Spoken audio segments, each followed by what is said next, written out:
Welcome to TN science world. 8ஆம் வகுப்பு ஆங்கில வழி கல்வியிலே பயிலும் மாணவ மாணவியரை வரவேற்பதிலே டிஎன் சயின்ஸ் வேர்ல்டு பெருமகிழ்ச்சி அடைகிறது. இன்று நாம் காண இருக்கக்கூடிய பாடப்பகுதி யூனிட் 7 மேக்னட்டிசம், அலகு 7 காந்தவியல் என்கின்ற பாடத்தினுடைய பாட கருத்துக்களை முழுமையாக காணொலியாக காண இருக்கின்றோம். At first we see the learning objectives of this lesson. Know about the magnet and its type. காந்தம் மற்றும் அதனுடைய வகைகளை பற்றி அறிந்து கொள்ளுதல். Distinguish between the natural and artificial magnet. இயற்கையாக கிடைக்கக்கூடிய காந்தங்களையும் செயற்கையாக தயாரிக்கக்கூடிய காந்தங்களையும் இரண்டையும் வேறுபடுத்தி அறிதல். Define magnetic field and compare uniform and non-uniform magnetic fields. காந்தப்புலத்தினை வரையறை செய்து சீரான மற்றும் சீரற்ற காந்தப்புலங்களை ஒப்பிடுதல். Summarize the properties of magnet. காந்தத்தினுடைய பண்புகளை தொகுத்து வழங்குதல். Then we see the understand the concept of earth magnetism. புவிகாந்தங்கள் பற்றிய கருத்தினை புரிந்து கொள்ளுதல். List out the uses of magnet. காந்தத்தினுடைய பயன்களை பட்டியலிடுதல். இவை அனைத்துமே இப்பாடத்தினுடைய கற்றல் நோக்கங்கள். Then we see the introduction of this lesson. Magnets are objects of stone, metal or other material which have a property of attracting metal like ions, cobalt and nickel. The attracting property of magnet is called as a magnetism. இரும்பு, cobalt, nickel போன்ற உலோகங்களை கவரும் பண்பினை பெற்ற கல், உலோகம் அல்லது இதர பொருள்களே காந்தம் என அழைக்கப்படுகிறது. இவ்வாறு காந்தத்தினுடைய கவரும் பண்பே காந்தம் எனவும் அழைக்கப்படுகிறது. It is either natural or induced. இது இயற்கையாகவோ அல்லது செயற்கையாகவோ கூட இருக்கலாம்.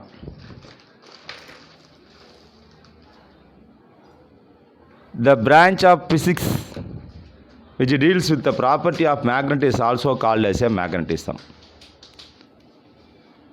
இயற்பியலிலே காந்த பண்புகளை விவரிக்கும் இயற்பியல் பிரிவுக்கு பெயர் காந்தவியல் என அழைக்கப்படுகிறது.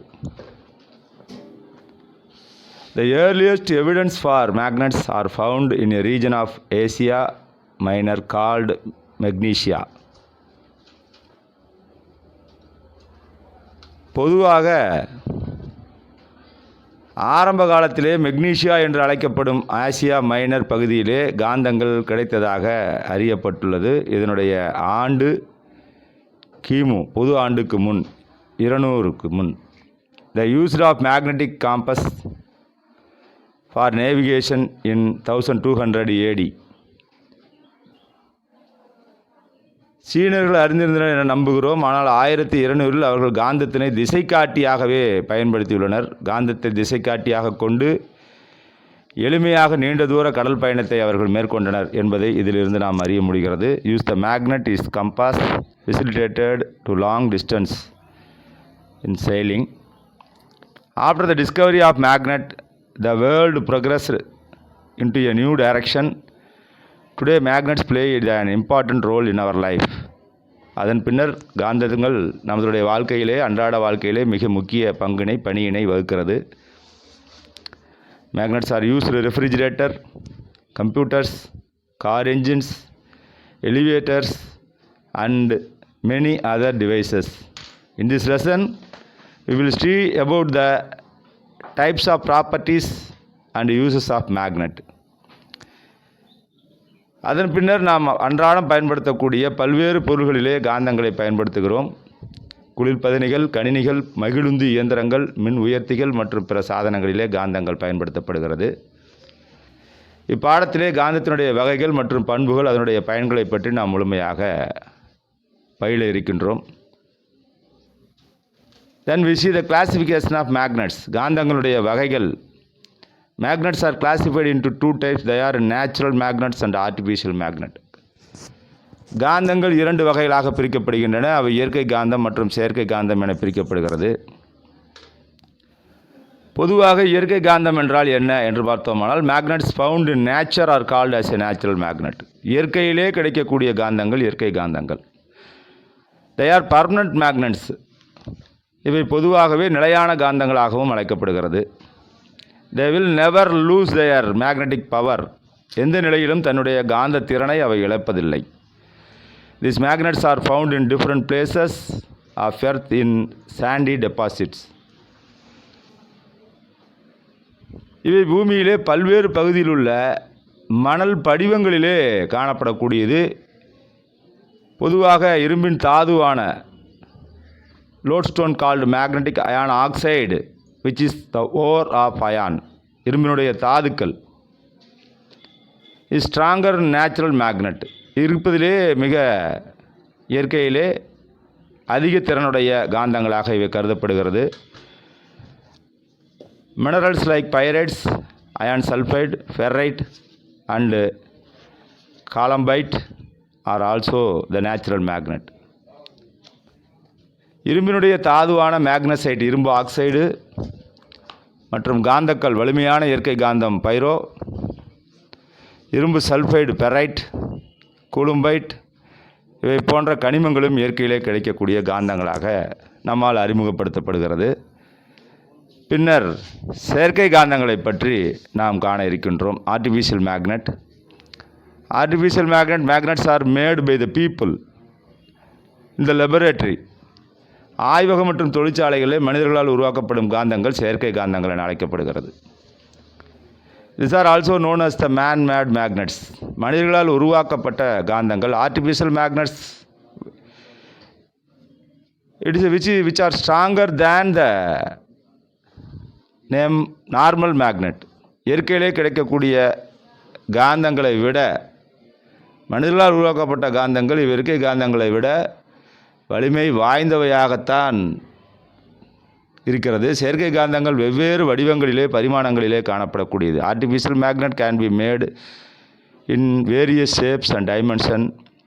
பார் magnet, U shaped magnet, horseshoe magnet, cylindrical magnet, disk magnets, ring magnets and electromagnets are some examples of artificial magnet.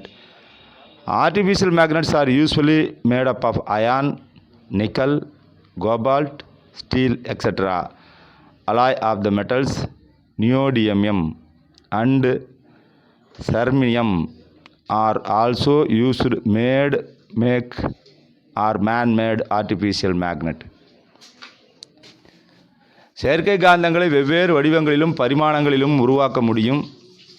சட்ட காந்தங்கள் யூ வடிவ காந்தம், குதிரைலாட வடிவ காந்தம், உருளை வடிவ காந்தம், வட்டு வடிவ காந்தம், வளைய வடிவ காந்தம் மற்றும் மின்காந்தம் ஆகியவை செயற்கை காந்தங்களுக்கு எடுத்துக்காட்டுகளாக நாம் எடுத்துக்கொண்டோமானால், செயற்கை காந்தங்கள் பொதுவாக இரும்பு, நிக்கல், கோபால்ட், எஃகு போன்ற பொருள்களை பயன்படுத்தி உருவாக்கப்படுகிறது.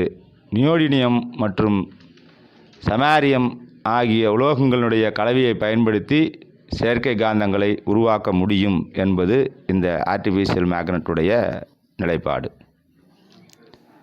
அதற்கு அடுத்தபடியாக நாம் காண இருப்பது நேச்சுரல் மேக்னெட்டுக்கும் ஆர்டிஃபிஷியல் மேக்னெட்டுக்கும் இடையே உள்ள டிஃப்ரென்ஸ் என்ன அப்படிங்கிறத பார்க்க போகிறோம்.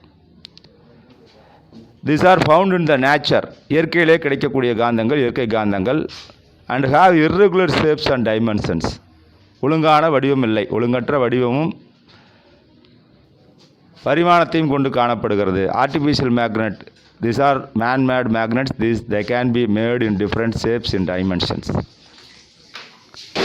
The strength of the natural magnet is well determined and difficult to change. இயற்கை காந்தத்தினுடைய வலிமை நிலையானது, அதை மாற்றுவது கடினம். ஆனால் தேவையான குறிப்பிட்ட வலிமையுடன் செயற்கை காந்தங்களை நம்மால் உருவாக்க முடியும். Artificial magnet can be mat with required and specific strength. These are long lasting magnets. இவை நீண்ட காலம் காந்த பண்புகளை கொண்டது இயற்கை காந்தங்கள். These properties are time bound. செயற்கை காந்தங்கள் இவற்றின் பண்புகள் குறிப்பிட்ட கால அளவு மட்டுமே இருக்கும். they have a less usage. இவை குறைந்த அளவு பயன்பாடு உடையவை இயற்கை காந்தங்கள். they have a vast usage day to day life. இவை அன்றாட வாழ்விலே பெருமளவிலே பயன்படுத்தக்கூடியது செயற்கை காந்தங்கள் என அழைக்கப்படுகிறது. அடுத்தது காந்தத்தினுடைய பண்புகள். காந்தத்தினுடைய பண்புகளை பொறுத்த மட்டிலே மேக்னெட்டிக் ப்ராப்பர்ட்டிஸ் ஆஃப் என்ன சொல்லுது அப்படின்னா, the properties of magnet can be explained under following headings. 3 வகைகளாக பிரிக்கப்படுகிறது. It will be depends upon the attractive property, கவரும் பண்பை கொண்டு, ரிஃப்ளெக்டிவ் ப்ராப்பர்ட்டி, விளக்கும் பண்பை கொண்டு, டைரக்டிவ் ப்ராப்பர்ட்டி, திசையை காட்டும் பண்பை கொண்டு. இவை 3 வகையாக பிரிக்கப்படுகிறது. At first we see the attractive property, கவரும் தன்மையை கொண்டு இவற்றை எவ்வாறு பிரிக்கலாம் என்று சொன்னோமானால், a magnet always attract material like iron, cobalt and nickel. To understand the attractive property of a magnet, let us do an experiment. ஒரு சிம்பிள் எக்ஸ்பிரிமெண்ட் வந்து நமக்கு இங்கே கொடுத்துருக்காங்க. ஒரு காந்தமானது எப்பொழுதும் இரும்பு, கோபால்ட் மற்றும் நிக்கல் போன்ற பொருள்களை கவரக்கூடியது. ஒரு காந்தத்தினுடைய கவரும் பண்பினை புரிந்து கொள்ள நாம் ஒரு சோதனையை செய்து பார்க்கலாம். அதுக்கு தான் ஒரு சோதனை ஒன்று கொடுத்து வச்சுருக்காங்க. டேப் சம் அயன் ஃபில்லிங்ஸ், இரும்பு துருவல்களை எடுத்துக்கொண்டு ஒரு தாளிலே போட்டு place a magnet near them. To you see the iron fillings being attracted by the magnet in which the part of the magnet they are attracted. அவ்வாறு கொண்டு செல்லும் பொழுது இரும்பு துகள்கள் காந்தத்தால் கவரப்படுவதை உங்களால் காண முடிகிறது. காந்தத்தினுடைய எப்பகுதி அவற்றை கவர்கிறது என்பதை நாம் காண்பது மிகவும் முக்கியமான ஒன்றாகும். You can observe here the iron fillings are attracted near the ends of the magnet. These ends are called as the poles of the magnet. காந்தத்தினுடைய முனைப்பகுதியிலே இரும்பு துகள்கள் கவரப்படுவதை உங்களால் காண முடியும். இவை ஒரு காந்தத்தினுடைய முனைகள் என அழைக்கப்படுகிறது. முனைப்பகுதியிலே காந்தத்தினுடைய கவரும் பண்பு அதிக அளவில் இருப்பதை இது காட்டுகிறது. This shows the attractive property of the magnet is more at the poles. முனைகளுக்கு அதிக பகுதிகளிலே இருக்கிறது. One pole of the magnet called as a north pole and the other pole is called as a south pole.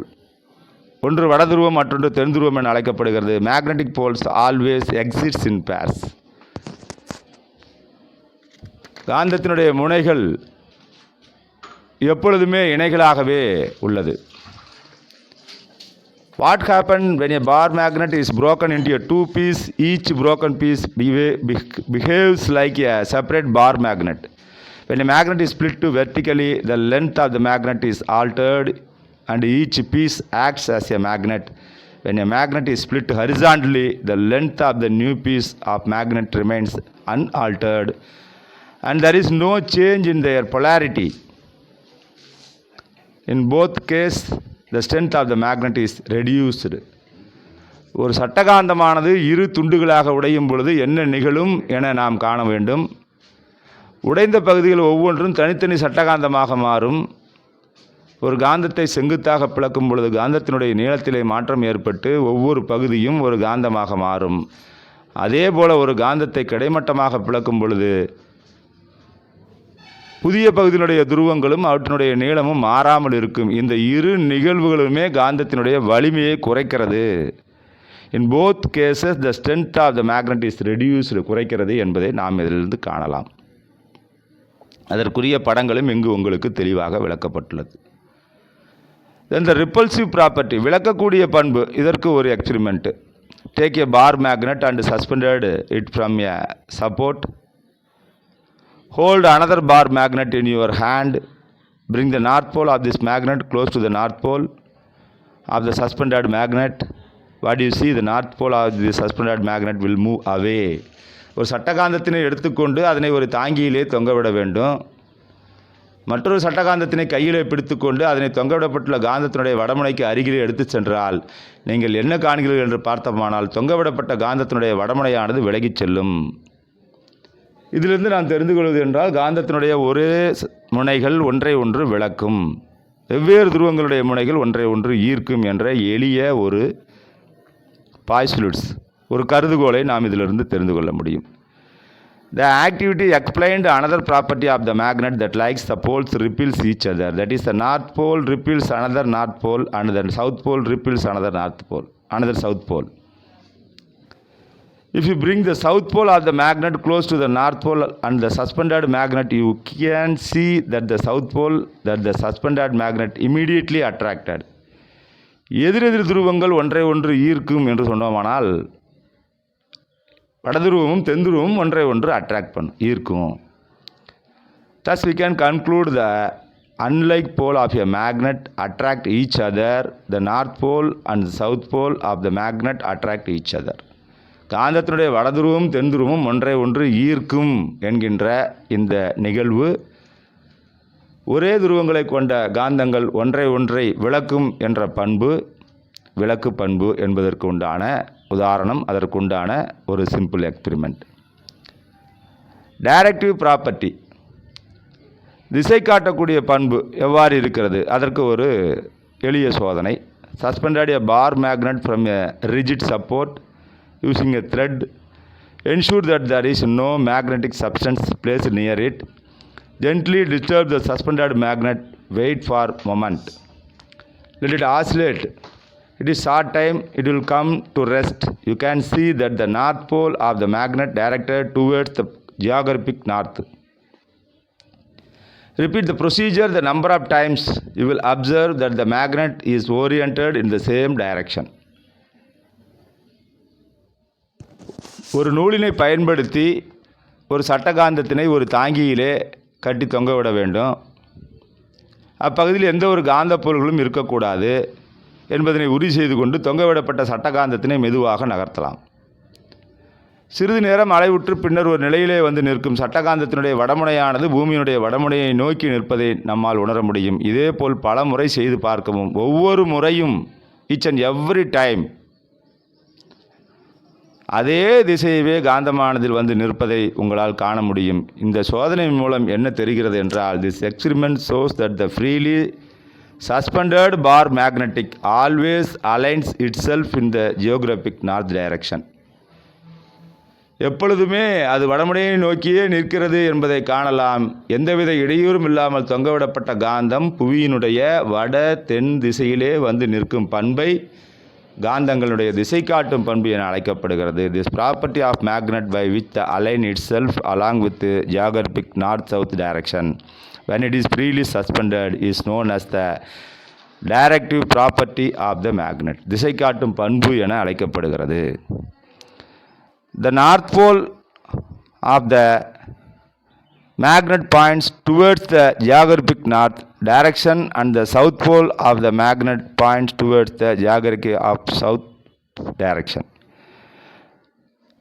சரிவர இந்த சோதனையை செய்தோமானால் திசை காட்டும் பண்பு என அழைக்கப்படுகிறது. தென்முனையினுடைய தென் திசையிலே வந்து நிற்கும் இச்சோதனை மூலம் காந்தத்தை சுற்றிலும் என்ன நிகழ்கிறது என்று பார்ப்பது காந்த புலம் என அழைக்கப்படுகிறது. That is also called as a magnetic field. இதற்கும் ஒரு எளிய சோதனை. Spread out some iron filings collected from the sand uniformly on the sheet of white paper placed on a table. Place a bar magnet below the white sheet. Gently tap the table. What do you see? You can see the pattern as shown in the figure. Pattern இது மாதிரி தான் இருக்கும் அப்படின்றத கொடுத்து வச்சுருக்கிறாங்க. இது வந்து உங்களுக்கு you have studied in your higher classes in 9th standard and 10th standard. In 10th standard it is one of the practical. இச்சோதனை மூலம் என்ன தெரியுது அப்படின்னு நம்ம பார்த்தோம்னா, ஒரு மேஜையின் மீது ஒரு வெள்ளைத்தாளினை வைத்து அதன் மீது மண்ணிலிருந்து சேகரிக்கப்பட்ட இரும்பு துகள்களை சீராக பரப்பவும், வெள்ளைத்தாளிற்கு கீழே ஒரு சட்டகாந்தத்தை எடுத்து செல்லவும், பொதுவாக மேசையை தட்டவும், மெதுவாக தட்டினா என்ன நடக்குது அப்படின்னா, படத்தில் காட்டில் இருக்கிற மாதிரி இரும்பு துகள்கள் குறிப்பிட்ட முறையை ஒருங்கமைக்கப்பட்டிருப்பதை நீங்கள் காண முடியும். You can observe from this experiment that the ion fillings are arranged in the form of curved particles around the magnet. The space around the bar magnet where the arrangement of the ion fillings exits represents the field of influence of the bar magnet. எவ்வளவு தூரம் காந்தப்புலத்தினுடைய வலிமை இருக்கிறதோ அவ்வளவு தூரத்திற்கு அந்த இரும்பு துகள்கள் பரவி இருக்கும் என்பதை இது நிரூபிக்கிறது. It is called the magnetic field. இந்த இடத்திற்கு பெயர் காந்தப்புலம் என்று பெயர். The magnetic field is defined as the space around the magnet in which its magnetic effect or influence is observed. It is measured by the unit Tesla or Gauss. ஒரு Tesla is equal to 10,000 Gauss என்று பெயர். இந்த சோதனையிலே நாம் தெரிந்தது என்று பார்த்தோமானால், ஒரு காந்தத்தினை சுற்றி காந்த விளைவு அல்லது காந்த விசை உணரப்படும் பகுதி என வரையறுத்துவிட்டு இதனுடைய அலகை டெஸ்லா அல்லது காஸ் என்ற அலகால் அழைக்கப்படுகிறது. ஒரு டெஸ்லா என்பது 10,000 காஸிற்கு ஈக்குவல் என சொல்லப்படுகிறது. காந்த புலத்தினை வரைதல், ட்ராக்கிங் த மேக்னெட்டிக் ஃபீல்டு. எவ்வளோ தூரம் இருக்குது இந்த காந்த புலம் அப்படிங்கிறத நம்ம ட்ராக் பண்ணி அதை ஒரு படமாக வரைகிறது. இதுதான் ப்ராக்டிக்கல் நமக்கு 10ஆம் வகுப்பில். We can trace a magnetic field with the help of the compass needle. A white sheet of the paper is fastened on the drawing board using the board pins or sellotape. A small plotting compass needle is placed near the edge of the paper and the board is rotated until the edge of the paper is parallel to the magnetic needle. The compass needle is then placed at the center of the paper and the end of the needle, that is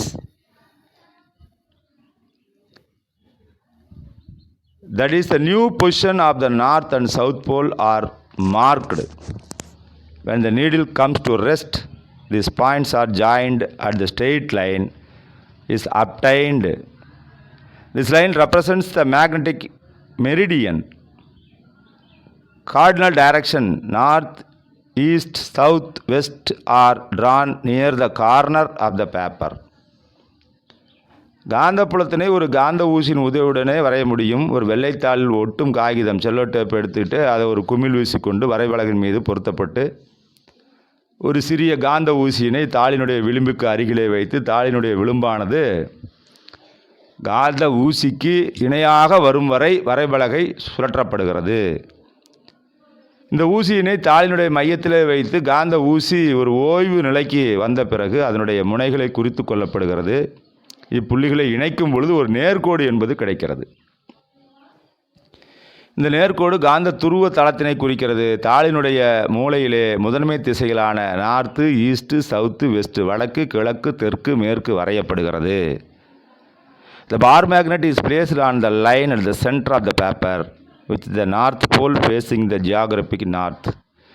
ஒரு சட்டகாந்தத்தினை அதனுடைய வடமுனை புவியின் வடமுனை நோக்கி இருக்குமாறு தாளின் மையத்திலே வரையப்பட்ட கோட்டின் மீது வைத்து அந்த காந்தத்தினை சுற்றிலும் கோடிடப்படுகிறது. The outline of the bar magnet is drawn. The plotting compass is placed near the north pole of the bar magnet and the end of the needle is marked. Now the compass is moved to the new position such that it is south pole occupies the position previously occupied by its north pole. In this way it is proceed step by step till the compass is placed near the south pole of the magnet. Deflecting points are marked. A curved line is then drawn by joining the plotted points marked a ground around the magnet that represents the magnetic line of force. The same way, several magnetic lines of the force are drawn around the magnet as on the figure. தென்முனையை காந்த ஊசியை நோக்கி விலகலடையும் புள்ளிகள் குறிக்கப்படுகின்றன. குறிக்கப்பட்ட புள்ளிகளை இணைத்தால் ஒரு வளைகோடு கிடைக்கும். இது காந்த கோட்டினை குறிக்கிறது. இதே போல பல காந்த விசை கோடுகள் வரையப்படுகிறது என்பதை படம் வாயிலாக நமக்கு விளக்குகிறது. இந்த வளைகோடுகள் காந்தப்புலத்தினை குறிக்கிறது. இதில் இருக்கக்கூடிய அம்புக்குறி, these curved lines are around the bar magnet represents the magnetic field and the magnet. The direction of the line shown by the arrow heads. அம்புக்குறியானது அது செல்லக்கூடிய திசையை நோக்கி உள்ளது என்பதை இந்த அம்புக்குறி காட்டுகிறது. அதற்கு அடுத்தபடியாக we can observe here the compass needle get deflected a large extent when it is closer to the magnet. காந்தத்தினுடைய அருகிலே காந்த ஊசியினை கொண்டு சென்றால் அது அதிக அளவிலே விலகலடையும் என்பதை நாம் இங்கு காண முடிகிறது. When the distance is large, the deflection of the needle is gradually decreased. தூரத்தை அதிகப்படுத்தும் பொழுது அதனுடைய டிஃப்ளெக்ஷன் குறைகிறது என்பதையும் நமக்கு தெளிவாக காட்டுகிறது. At a particular position there is no deflection because there is no magnetic force of this position. தள்ளி வச்சுட்டோம் அப்படின்னோம்னா டிஃப்ளெக்ஷன் இல்லை அப்படின்னாச்சுன்னா அங்கே there is no force of attraction இல்லை அப்படின்றது அர்த்தம். This shows the each magnetic exhibits its magnetic influence around the specific region. இதிலிருந்து என்ன தெரிகிறது என்றால், முற்றிலும் இல்லாத காரணத்தினால் காந்த ஊசியில் எவ்வித விலகலும் இருக்காது. ஒவ்வொரு காந்தமும் அதனை சுற்றியுள்ள குறிப்பிட்ட பகுதியிலே காந்த பண்பினை வெளிக்காட்டுகிறது என்பதை இது காட்டுகிறது. Do you know a compass needle, also known as the plotting compass or magnetic needle, consists of a tiny pivoted magnet in the form of a pointer which can rotate freely in the horizontal plane. The ends of the compass needle point approximately towards the geographic north and south direction. ஒரு காந்த திசைக்காட்டியில் மிகச்சிறிய காந்தம் ஒன்று எளிதாக சுழலும் வகையிலே திசைக்காட்டியின் வகையிலே மையத்திலே கிடைமட்டத்திலே கிடைக்கிறது என்றால், அதனுடைய தளத்திலே குறிமுள் வடிவத்தில் உள்ளது. இது காந்த ஊசி என்று அழைக்கப்படுகிறது. காந்த ஊசியின் முனைகள் தோராயமாக புவியினுடைய வட மற்றும் தென் திசையை நோக்கியே இருக்கின்றன என்பதை இது காட்டுகிறது. அதற்கு அடுத்தபடியாக காந்த பொருள் மேக்னெட்டிக் மெட்டீரியல் என்ன என்பதை பற்றி அடுத்த காணொளியில் காண்போம். Until then, thank you so much.